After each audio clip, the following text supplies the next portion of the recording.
વિદ્યાર્થી મિત્રો, આપણે આગળના વિડીયોની અંદર સુરેખ સમીકરણ યુગ્મ વિશે ખ્યાલ મેળવ્યો અને વિચલ સુરેખ સમીકરણ હોવા માટેની શરત અને એનું પ્રામાણિક સ્વરૂપ વિશે ખ્યાલ મેળવ્યો. હવે જો દ્વિચલ સુરેખ સમીકરણ, કોઈ પણ દ્વિચલ સુરેખ સમીકરણ હોય તો એનો આલેખ હંમેશા રેખા દર્શાવે છે. અને અહીંયા આપણે દ્વિચલ સુરેખ સમીકરણ યુગ્મનો ઉકેલ મેળવવાનો છે, એટલે કે બે દ્વિચલ સુરેખ સમીકરણ હોય તો એમનો ઉકેલ મેળવવા માટે આપણને બે રેખાઓ મળશે. દરેક દ્વિચલ સુરેખ સમીકરણનો આલેખ રેખા છે, એટલે અહીંયા દ્વિચલ સુરેખ સમીકરણ યુગ્મ લઈએ તો બંને દ્વિચલ સુરેખ સમીકરણો માટે બે રેખાઓ મળે છે. અને બે રેખાઓ માટે અહીંયા આપણને ત્રણ શક્યતાઓ હોય છે, એટલે એમના ઉકેલ માટે ત્રણ શક્યતાઓ વિચારી શકાય. પહેલી શક્યતા કે બે રેખાઓ એક બિંદુમાં છેદતી હોય. બે દ્વિચલ સુરેખ સમીકરણ લઈએ અને બંનેની જે રેખાઓ આપણને મળે એ રેખાઓ પરસ્પર એક બિંદુમાં છેદતી હોય તો એવા દ્વિચલ સુરેખ સમીકરણ યુગ્મ છે એને એક જ ઉકેલ છે એવું અહીંયા આપણે દર્શાવી શકીએ. અહીંયા આપણે બતાવેલું છે કે કોઈ એક દ્વિચલ સુરેખ સમીકરણનો આલેખ રેખા L છે, બીજા દ્વિચલ સુરેખ સમીકરણનો આલેખ રેખા M છે અને બંને રેખાઓ પરસ્પર એક બિંદુમાં છેદે છે એટલે એનો અનન્ય ઉકેલ મળે છે. હવે બીજી શક્યતા વિચારીએ. બે રેખાઓ પરસ્પર છેદતી ન હોય એટલે સમાંતર હોય. અને જો બે રેખાઓ પરસ્પર સમાંતર હોય તો એનો મતલબ એવો કે એનો કોઈ ઉકેલ શક્ય નથી. આવું દ્વિચલ સુરેખ સમીકરણ યુગ્મ આપેલું હોય તો એનો કોઈ ઉકેલ મળતો નથી. અને એ આપણે દર્શાવી શકીએ બંને માટે કે L છેદ M બરાબર phi. phi નો મતલબ એવો કે આનો કોઈ ઉકેલ મળશે નહીં. ત્રીજી શક્યતા છે કે જો આપેલી બે રેખાઓ એ સંપાતી હોય, બંને દ્વિચલ સુરેખ સમીકરણ માટે બનતી રેખાઓ છે એ રેખાઓના જે ઉકેલો હોય, જે બિંદુઓ હોય એ તમામને સમાવતી એક જ રેખા મળે. એનો મતલબ એવો બે રેખાઓ સંપાતી હોય અને સંપાતી હોય એનો મતલબ એવો થાય કે રેખા L હોય કે M હોય એ બંનેનો છેદગણ લઈએ તો છેદગણ આપણને કોઈ રેખા જ મળે છે અને બંને રેખાઓ સમાન છે એટલે તમે L અથવા M દ્વારા એને દર્શાવી શકો છો. તો આનો મતલબ એવો થાય કે બે રેખાઓ સંપાતી હોય તો એનો છેદગણ કોઈ રેખા મળે છે, રેખા મળે છે એટલે એને અનંત ઉકેલો છે. હવે અહીંયા આપણે એક બાબત સ્પષ્ટ કરી લઈએ કે જો સુરેખ સમીકરણ યુગ્મનો અનન્ય ઉકેલ મળતો હોય એટલે કે એક અને માત્ર એક ઉકેલ હોય, બે રેખાઓ પરસ્પર છેદે અને કોઈ એક બિંદુમાં છેદે એટલે કે એને એક ઉકેલ, અનન્ય ઉકેલ મળતો હોય. અને બીજું, બે રેખાઓ સંપાતી હોય એટલે એને અનંત ઉકેલ મળતા હોય. તો અનન્ય ઉકેલ મળે અથવા તો અનંત ઉકેલ મળે તો આવા જે સમીકરણ યુગ્મ છે એને આપણે સુસંગત સમીકરણ યુગ્મ તરીકે ઓળખીએ છીએ.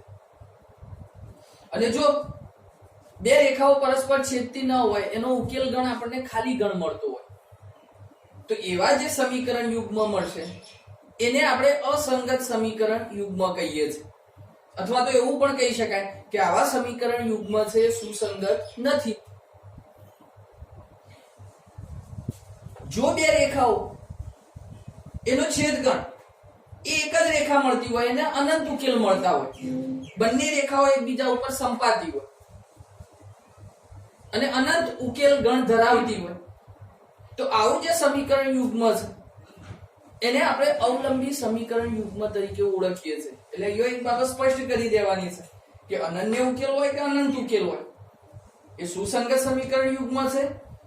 જો ઉકેલ ગણ ખાલી ગણ હોય એ પણ ઉકેલ ન મળતો હોય તો એ અસંગત સુરેખ સમીકરણ યુગ્મ છે.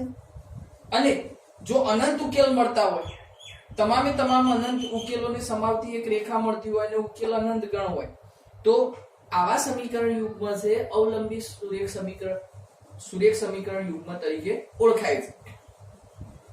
હવે આપણે પહેલી રીતની શરૂઆત કરીએ, આલેખની રીત. આલેખની મદદથી સમીકરણ યુગ્મનો ઉકેલ મેળવીએ તો કેટલીક બાબતો સમજવાની છે. સૌથી પહેલા તો કે જો રકમ આપણને કુલ પ્રશ્ન સ્વરૂપે આપેલી હોય તો કુલ પ્રશ્નની અંદરથી આપણે સૌથી પહેલા બે દ્વિચલ સુરેખ સમીકરણ બનાવવાનો પ્રયત્ન કરવાનો હોય.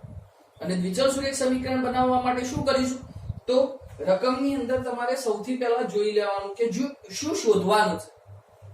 જે શોધવાનું હોય એને જ તમારે ધારી લેવાનું હોય અને આપણે ધારવા માટે મોટા ભાગે બે ચલનો ઉપયોગ કરીશું અને બે ચલ તરીકે પણ આપણે મોટા ભાગે x અને y ચલનો ઉપયોગ કરીએ છીએ. એના માટે અહીંયા આપણને જુદા જુદા પ્રકારની રાશિઓ આપેલી હશે. કિંમત, ભાવ, વજન, ટકાવારી, ઝડપ, આવી જુદા જુદા પ્રકારની રાશિઓ હોય એની સરખામણી કરવાની હોય અને એ સરખામણીના આધારે અહીંયા આપણને બે દ્વિચલ સુરેખ સમીકરણ મળશે અને એ બંને દ્વિચલ સુરેખ સમીકરણ છે એનો તમે ઉકેલ મેળવી શકો છો. એટલે સૌથી પહેલા અહીંયા કે સમીકરણને આપણે કોઈ પણ રીતથી ઉકેલીએ એ પહેલો સમીકરણ બનાવવો મહત્વનો છે. કે આપેલી રકમ અથવા તો કુટ પ્રશ્ન હોય તો એના ઉપરથી તમને સમીકરણ બનાવતો આવડે તો એના પછી તમે આલેખની રીત હોય, લોપની રીત હોય, આદેશની રીત હોય અથવા તો ચોકડી ગુણાકારની રીત હોય કોઈ પણ રીતે એનું ઉકેલી શકો છો. પરંતુ મહત્વની બાબત આ છે કે તમને સમીકરણ બનાવતો આવડવા જોઈએ. તો અહીંયા આપણને એવી એક રકમ આપેલી છે. આર્યાએ જુદા જુદા રંગની અમુક પેન અને અમુક પેન્સિલ કુલ ₹28 ખર્ચીને ખરીદી. જો ખરીદેલ પેનની સંખ્યા પેન્સિલની સંખ્યા કરતા 2 વધુ હોય, દરેક પેનની કિંમત ₹5 તથા દરેક પેન્સિલની કિંમત ₹4 છે. આ પરિસ્થિતિને બેઝિક અને ભૌમિતિક રીતે રજૂ કરો.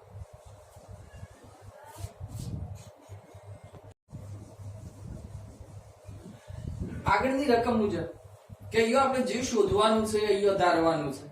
તો અહીંયા કીધું છે કે આર્યાએ જુદા જુદા રંગની અમુક પેન અને અમુક પેન્સિલ ખરીદી. પેન અને પેન્સિલની સંખ્યા આપણને ખબર નથી, એ આપણે શોધવાની છે.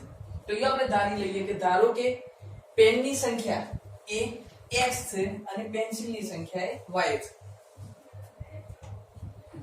હવે અહીંયા આપણને કીધું છે કે એક પેનની કિંમત એ ₹5 છે અને એક પેન્સિલની કિંમત છે ₹4 છે.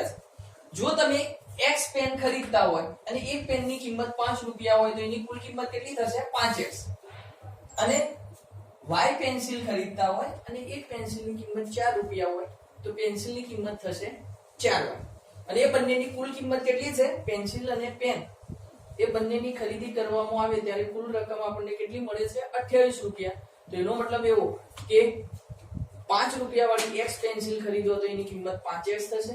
y વાળી ₹4 વાળી y પેન્સિલ ખરીદો તો એની કિંમત 4y થશે અને એ બંનેની કુલ કિંમત કેટલી થશે? ₹28. એટલે પહેલું સમીકરણ આવું મળશે 5x + 4y = 28. હવે બીજો અહીંયા પેનની સંખ્યા એ પેન્સિલની સંખ્યા કરતા 2 વધારે છે. તો પેનની સંખ્યા x અને પેન્સિલની સંખ્યા y તો એનો મતલબ એવો કે x માંથી y બાદ કરી દો તો 2 મળશે કારણ કે પેનની સંખ્યા એ પેન્સિલની સંખ્યા કરતા 2 વધુ છે. તો x - y = 2. તો યો આપણને બીજું સમીકરણ મળે છે. હવે આ બંને સમીકરણ છે અને આપણે આલેખની રીતે ઉકેલવા માટે સૌથી પહેલા શું કરીશું? તો બંનેની અંદરથી આપણે y ને કરતા બનાવીશું. તો પહેલા સમીકરણ માટે 5x + 4y = 28. y ને કરતા બનાવવા શું કરો? +5x બરાબરની બીજી બાજુ લાવો તો -5x. 4 ગુણાકારમાં છે એ બરાબરની બીજી બાજુ લાવીશું તો ભાગાકારમાં. તો y = 28 - 5x / 4. હવે સમીકરણની અંદર x ની કિંમતના આધારે આપણે y નું મૂલ્ય મેળવીએ. જો x = 0 મૂકવામાં આવે તો y = 28 - 5 × 0 / 4. તો 28 - 0 એટલે 28. 28 ને 4 વડે ભાગો તો બરાબર એની કિંમત કેટલી મળશે? 7. x = 4 લેવામાં આવે તો y = 28 - 5x.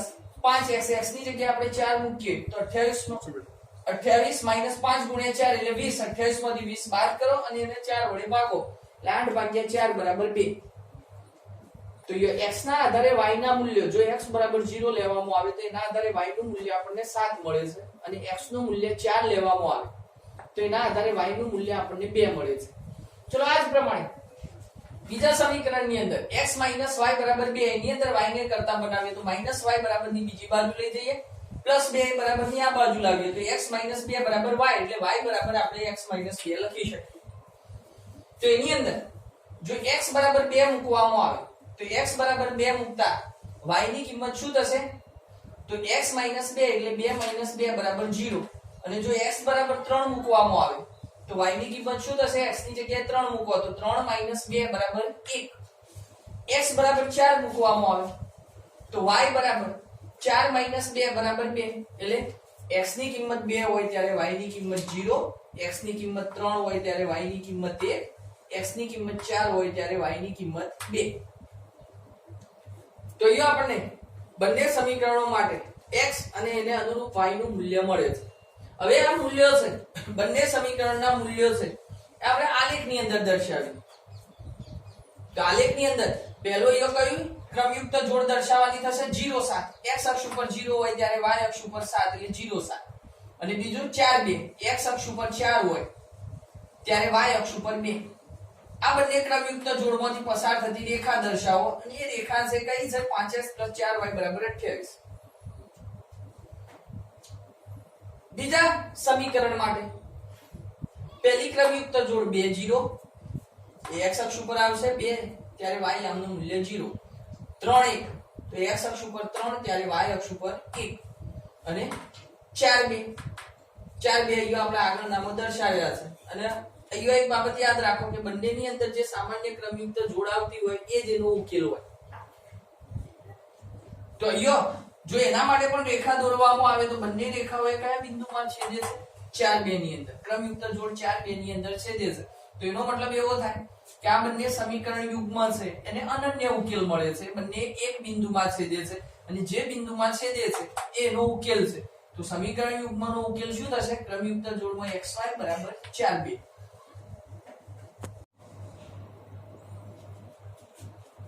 હવે જો સમીકરણ યુગ્મનો ઉકેલ એ આપણને અનન્ય મળે છે. અને જો સમીકરણ યુગ્મનો ઉકેલ અનન્ય મળતો હોય તો એ આપણે કહી શકીએ કે 5x + 4y = 28 અને x - y = 2. આ બંને સમીકરણો છે કેવા સમીકરણો કહી શકાય? તો એ બંને સમીકરણો એ સુસંગત સમીકરણો છે. અહીંયા બંને સમીકરણનો ઉકેલ છે એ આપણને અનન્ય મળે છે. એક અને માત્ર એક ઉકેલ, બે રેખાઓ એક બિંદુમાં છેદે છે એટલે અનન્ય ઉકેલ મળે છે. અને જો અનન્ય ઉકેલ મળતો હોય તો આપેલા સમીકરણો છે એ સુસંગત સમીકરણો કહી શકાય. બીજો આપણે જે ઉકેલ મેળવ્યો છે ઉકેલની ચકાસણી પણ કરી શકીએ કે અહીંયા જે ઉકેલ મેળવ્યો છે એ ઉકેલ સાચો છે કે નહીં એનો તાળો મેળવવો હોય તો મેળવી શકાય. તો અહીંયા આપેલા બંને સમીકરણોની અંદર x ની જગ્યાએ 4 અને y ની જગ્યાએ 2 મૂકીએ અને જો સમીકરણનું સમાધાન થતું હોય એટલે જો ડાબી બાજુ કિંમત મૂકવામાં આવે બરાબર જમણી બાજુ મળી જતી હોય તો અહીંયા આપણે જે ઉકેલ શોધ્યો છે એ સાચો છે. તો અહીંયા 5x + 4y = 28. તો અહીંયા ડાબી બાજુ લઈએ તો x ની જગ્યાએ 4 મૂકો તો 5 × 4 20, y ની જગ્યાએ 2 મૂકો તો 4 × 2 8, તો 20 + 8 = 28.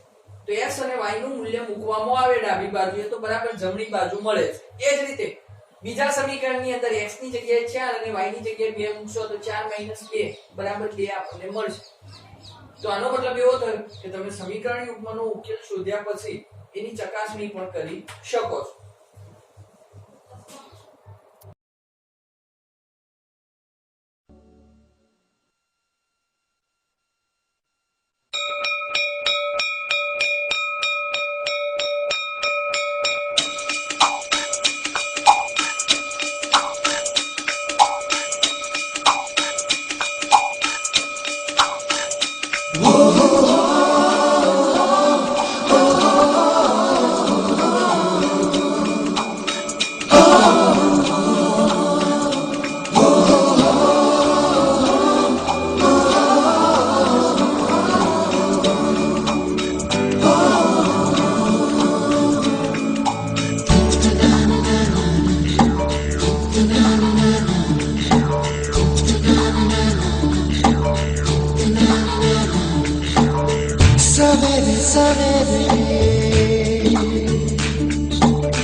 यारों से मिलने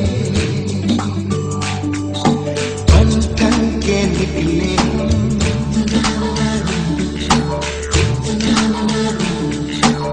सवेरे सवेरे यारों से मिलने घर से दूर चले